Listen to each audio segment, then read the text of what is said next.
Terrific to see you. Good morning. You know, I feel like sometimes you can tell that it's going to be a good show just by walking through the room. And I felt that way this morning. I've been to a lot of conferences and I just felt a good energy. So I believe this is going to be a productive day. Anyway, welcome to this show. It is a pleasure to see you. We are at our 25th anniversary here at Appian, and I've been digging through the past a little bit, and I want to share with you some of the things that I found. Starting with, this is my favorite ad campaign that we ever ran. This is from 2004, and we ran these ads on subway cars in Washington, D.C. We're from Washington. And it was an election year, 2004, which explains why there's a democratic or a democracy subcontext to these ads. But I like them. I like them because they're dignified and they're simple. And it was one of the first really creative things we did, kind of get all over the town with this content. Now, my favorite was the one on the left with the suffragettes. And we also had another focused on a ballot box. And then there was this third one, which is a Norman Rockwell painting of a town hall. Anyway, we had different images, but every time we had the same tagline: be part of the process. And Appian is a process company. We've been a process company for a long time. This is a thing we've focused on more than anything else for 20 years, is a process. And it's great to be focused on any one thing for that long, by the way, because 20 years in software, it's like dog years, 100 years. It's an extraordinary amount of tenacity that we've had on this exact topic to be 2 decades focused on process. And I think it makes sense for me to just open up by saying, what do I think a process is? Just open this conference by saying what it is that we've been focused on for 20 years. And here it is. Process, by the way, yeah, okay, there's the signs. A process is a job you do thousands of times. A process is anything that's repeated in your organization again and again. A process is a lot of steps and a lot of different participants put together in an orchestrated action. It's typically unique, like your process in your organization is going to be done a little bit differently from your process in your organization, even if they have roughly the same ends. We're going to have a distinct take on the way to do that specific thing. And then furthermore, a process evolves over time. Typically, your process isn't the same as it was in the past, and in the future, you can count on it being different even if you don't know exactly how. So a process has many users, many steps. It's unique and it changes over time. Fundamentally, that's what a process is. And I know that your organization is full of processes. It's true for you, it's true for everybody else. This concept that we've just described with a lot of steps and uniqueness and so on, that is a very broad concept. We've all got these things running. They do some of the most important things in our respective organizations, whether it's connecting with your customers or spending your money or delivering the core product or services that make your organization unique. I bet you're doing that with a process. So a process, you see, is extremely fundamental to the identity of an organization. Not only, well, let me give you some examples. When the city of Milan wanted to revolutionize public services, it did that by launching 24 processes. And when PwC wanted to improve the efficiency of a specific part of a UK-based insurer, they did it by launching a process. These are 2 examples, but it's 2 out of thousands. Everybody's doing processes, and everybody's doing them for a lot of the core things that their organizations attempt. So this is absolutely standard. Process defines the success of your mission, but it also determines the reputation of your organization. I'll ask you to pause for a moment now and just consider the relationship that you have as a consumer with any large organization. Consider, for example, the transportation organization that allowed you to be here this morning, or perhaps the hospitality organization that created your latest meal, right? Just think of an organization, whatever it is. And now consider the way your relationship with that organization, the way you feel about that organization, has in fact been determined by their processes, right? Whenever you make a request to this organization, you're interfacing with a process. Whenever they create a product or service, whenever they send you a bill or a paycheck, this is all processes. And I'm going to guess that if you like this organization, that one of the reasons you like it is because you approve of their processes. You find them easy to work with. It could be the flavor of their coffee, it could be the comfort of their seats, but it also could be their processes that made that reputation, that made that relationship, that favorable aspect that you have to them. And now, if perhaps you don't feel positively about this organization, well, processes could easily be to blame, and sometimes, maybe even often, they are. We could explore that, by the way. Maybe it would be interesting to determine whether processes are more often the subject of affection or disaffection, but I'm going to save that for another talk. Either way, processes affect the way you feel about organizations. They make the reputation of an organization. We all know that. And so we have to pay particular attention to our processes to be sure that we're conveying to our customers and our constituents the impression that we wish to convey. When organizations talk about digitizing, or about, reinventing, they're talking about process. It's process that makes the organization, it's process that creates the efficiency, that makes the relationships, all of this reinvention. It's basically process fundamentally. All right, Appian is the process company. We're the process company. And I mean by that, not just that we sell process software. That's the beginning, but not the end of the promise that's implicit in saying that we're the process company. We are the complete experience around process. We offer also the expertise, the oversight, the examples, the track record, and most importantly, the partnership, the personal commitment to be sure that your process quest ends in success. I think that's terribly important, and I like to say that Appian's more of an experience than a product. We're all about getting you to success, and I think we've shown an unusual commitment in that regards over the 25 years that we've been in business. At no point in that history have we ever been the largest organization selling software that could run a process. Never, all right? But we have always been the organization that cared the most about getting you to the finish line successfully, and I think that still characterizes Appian's approach. Take, for example, the fact that every Appian customer has my email address, right? And they do, right? Appian is there for you at every level. You've got a direct connection when you work with Appian to everyone in this organization, and we have that unwavering commitment to be sure that you succeed. If you don't know what Appian is like as a partner, okay, let me just say that every project runs into some kind of rough patch. It's always the case, right? Every tech project is complicated. There's always some kind of a crisis or a difficulty. Appian made its reputation in moments like that. We made our reputation by trying twice as hard at a time of stress or crisis and coming through for you. And if you're new to this show, if you're here for the first time, if you're just getting to know Appian, then I ask you to talk to somebody and ask what Appian is like when the chips are down. Because I think it's a fundamental part of our character, and it's one of the core things that you get when you buy Appian. In addition to the sort of top to bottom contact, because we're all about that, and if you didn't write it down, just ask me anytime, I'll tell you. That's who we are. We've been in Europe for 18 years now, and we are very proud of the friends and partners we have all across the continent, all across the UK. We are deeply appreciative to be the selection of 5 out of the top 5 UK banks, and 7 out of the top 10 insurers in Europe, and 9 of the world's largest pharmaceutical companies. This means a lot to us. Your faith in us means a lot to us. So I ask, can we improve your processes? Do you have any processes that need to be changed or taken to a new level that we could help you to write? I hope the examples that you see today might give you some inspiration in answering that question. And if the answer is yes, well, you know how to reach me. So let me talk about some features.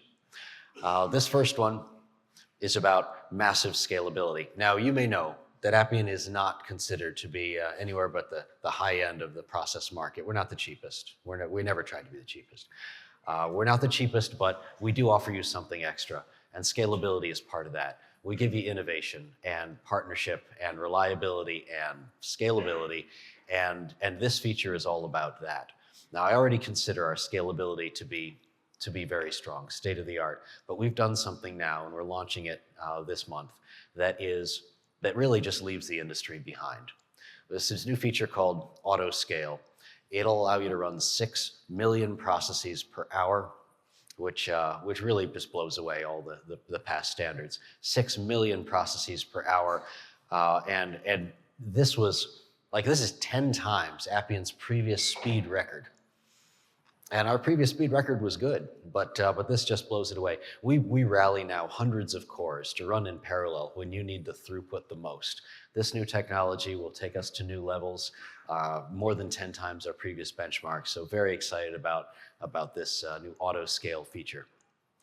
The audience here is very sophisticated about AI. I say that because the UK and the EU have both taken the lead with regards to this new technology, with understanding it, philosophizing about it, regulating it. I consider the AI Act to be the most important piece of AI regulation in the world today.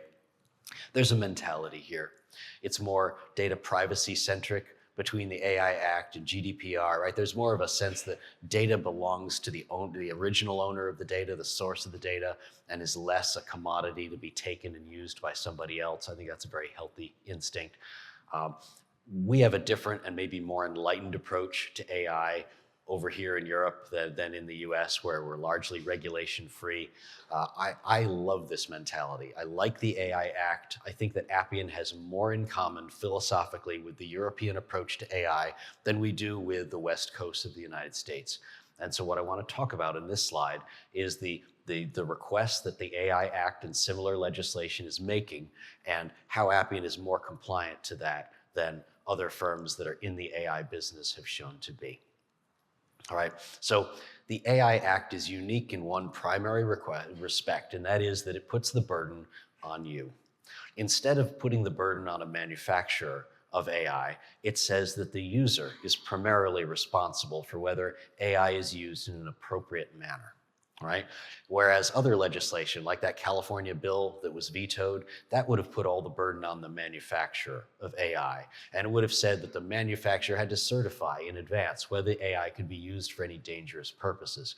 Now, the AI Act is, I think, a little smarter than that, and knows that any industry strength AI is going to be able to be used for some inappropriate purposes. I think that's fairly obvious, and asking the manufacturer to guarantee that it can't be is just naive. So instead, the AI Act is putting the burden on those of us in this room to be sure that AI is deployed responsibly, right? And responsible means that we're not asking AI to make big decisions alone, especially in high-risk areas, that it's governed and overseen by people, right? That's a responsible deployment of AI. And Appian is right in line with that philosophy. We believe the best way to do that and to ensure the qualities listed on this slide, transparency, human oversight, et cetera, that AI Act is asking for, that the best way to do that is by putting AI in a process. A process is an ideal frame for AI anyway, because it's not standalone technology and it can't do everything by itself. A process is perfect because it gives you structure, and it puts AI's strength toward a purpose, and it gives it partners with which to collaborate, and it allows it to be highly regulated, monitored, measured, and overseen. A process is an ideal context in which to launch an AI, and it is furthermore far more compliant with the AI Act if you do it that way. I favor all this. I think this is great. The AI Act requires that we take care about data specifically. And so I want to spend the rest of the slide talking about the data side of the AI Act, right? AI is nothing without data. We all know this. If you don't train it, if you don't expose it to information, it's giving you generic feedback, it won't be valuable. So in order to get value out of AI, you're going to have to feed it first with data. And there's two primary ways to do that. One is to take all your information, just load it into the AI in advance. That way, AI is ready to answer any question you could possibly ask it.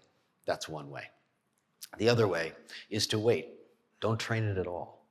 Wait until you know what the question is, and then quickly go find the data that's pertinent to that question and send it to AI along with the question, and get back an answer based on that small but extremely precise data set. Naturally, that latter approach is a lot more privacy-oriented. That latter approach would be a lot better if you were wanting to achieve things like transparency, human oversight, data governance, privacy, and auditability. And that is exactly the way Appian does it. We take option 2. We don't train the AI up front. We just load the data selectively, pertinent to your question at the moment a question is asked. It's a great approach to achieve the objectives of the AI Act and also to keep your data more private and to be sure AI is far more auditable and overseeable by humans. The reason why everybody doesn't do that is because, well, first of all, for a lot of tech firms, part of their business plan really is to access your data. But also there's a technical limitation, which is the other reason why others do not take this approach. Specifically, in order to perform action 2, you need to be able to source in real time the right data from across your enterprise. That's the real challenge. You get the question, and then you need to find the data right now. You need to find the data instantaneously, no matter where it is. It could be in different databases. It could be having to combine it from different sources, right? That's the job. That's a very hard job. And you have to do that immediately, fast enough so that the user doesn't even notice and thinks the AI was trained in advance. So that real-time sourcing of information across the enterprise, that's the key technical hurdle that stops most organizations from doing zero training, high privacy AI. The way we can do it is because we have data fabric. We've specialized in data fabric over the past half decade to the point where we're almost a data fabric company in addition to being a process company. Data fabric is our specialty, and it allows us to put that virtual database layer over the whole enterprise and source the information that you need in real time. So that's the key differentiation. And I realize, by the way, that other firms are out there saying they got data fabric, and that's what always happens when a term has a bit of traction. But our approach to data fabric is fundamentally, profoundly different. What we're offering is to give you the entire enterprise worth of data so that it's addressable as if it was a local data source. It all looks local and it's all unified by a common semantic language and a layer. And you can read and write and it's automatically performance tuned. It's just a generation beyond what everybody else is calling data fabric at this moment. And that distinction is important in order to allow for the kind of high privacy AI that I've just been talking about and which I find far more compliant with the AI Act. All right. Okay, so we released a product earlier this year that answers fundamental questions that everybody wants to know about their process. How well is it performing? Is it saving me time? Is it saving me money? Is it reducing the number of mistakes that get made? How could I improve it? What should change about my process? All of these questions, these absolutely fundamental questions, we created a product that allows you to get insight. It's a real-time reflection on the workings of your process, and we launched it in the spring of this year. It's called Process HQ, and it's like a mission control for your processes. Yeah, the slide certainly makes it look like mission control. The idea here is that you can you navigate, and then measure, and then optimize your processes all at once in real time, giving you the real up-to-the-moment reflection of how well your process is functioning. And the recommendations, of course, are AI-driven, so it's AI's reflection on everything it's seen, all the data that we're gathering about the health of the process, how it's running, and the AI comes back and says, well, if you made these changes, you'd improve it by 61%. It's very effective. It allows you to make the changes incredibly easily. This is a revolutionary product, very, very pleased with it. Not only is it new, some of you already own it and you don't realize it because this comes bundled with Appian's advanced tier. So for at least some in the audience, it could already be installed and deployed at no additional charge. Please look into it. It's a fantastic product. We're very proud of it. We would love to have you take it up. The hot topic these days in AI is something called agentic.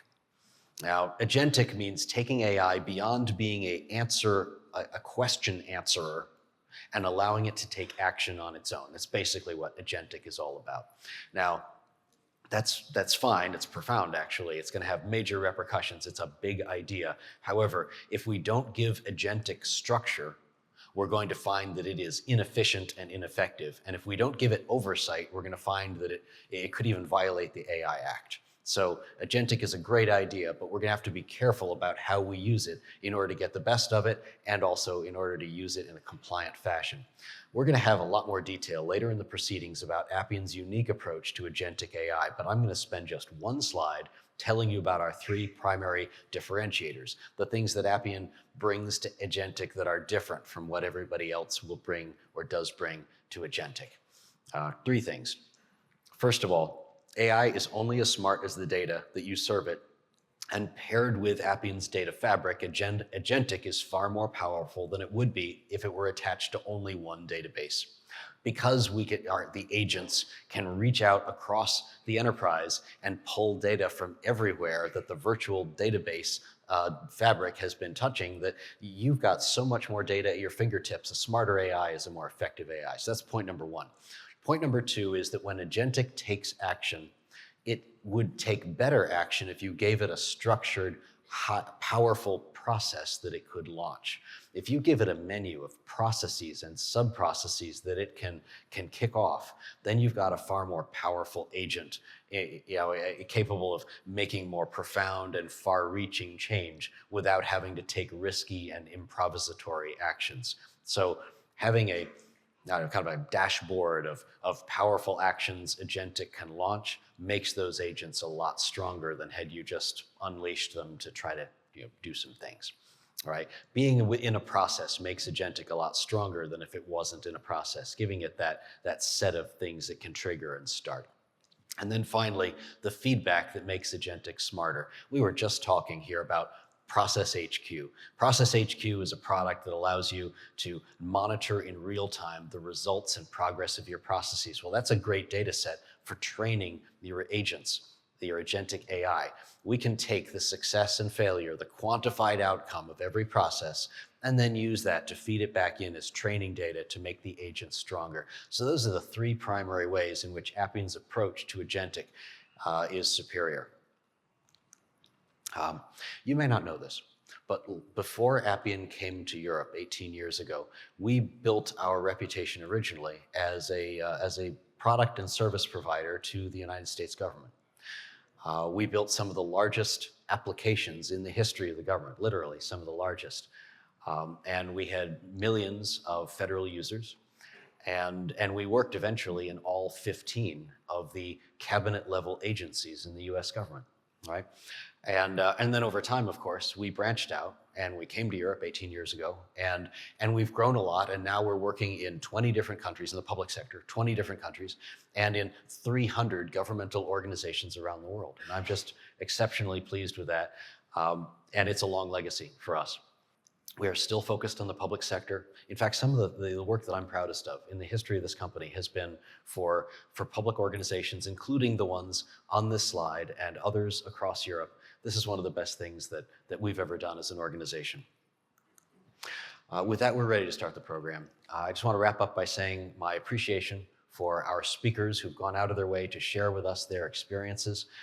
Thank you, and enjoy the show.